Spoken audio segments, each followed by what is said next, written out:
আসসালামু আলাইকুম, welcome back to my channel. আজকে আমি মিষ্টি কুমড়া ভাজি করে দেখাবো। আর এই মিষ্টি কুমড়াটা কাঁচা মিষ্টি কুমড়া, যেটা সবুজ কাঁচা থাকে, সেটা আমি আজকে ভাজি করব। প্রথমে আমি কুমড়োগুলো এভাবে ছিলে পিস করে নিয়েছি। আর যেহেতু এটা সবুজ কাঁচা কুমড়া, আমি পিস পিস করে চাকা চাকা করে ভাজবো। একেবারে মশলা কম দিয়ে একটু কিছু মরিচের গুঁড়ো, হলুদের গুঁড়ো আর লবণ আর জিরার গুঁড়ো দিয়ে এটাকে ভালো করে একটু মেখে নেব। আর এটা খেতে কিন্তু অসম্ভব স্বাদ। যদি আপনারা কেউ করে থাকেন তাহলে তো জানবেন এই কুমড়ো ভাজিটা এভাবে করলে খেতে কতটা টেস্ট হয়। আর যারা না করেননি কখনো, তারা আমার রেসিপিটি ফলো করে করতে পারেন।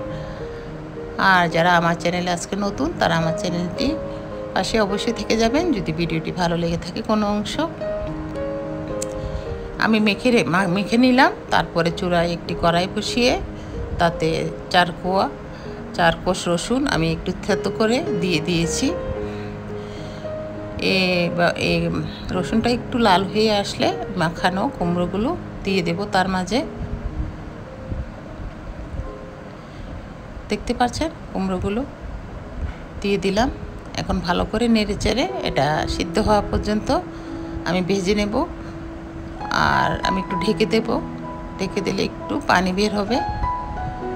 আপনারা শেষ পর্যন্ত দেখতে থাকুন, তাহলে এই ছিল আমার আজকের মিষ্টি কুমড়ো ভাজি। আর কেমন হলো সেটা অবশ্যই জানাবেন। তবে ভালো থাকুন, সুস্থ থাকুন। আল্লাহ হাফেজ।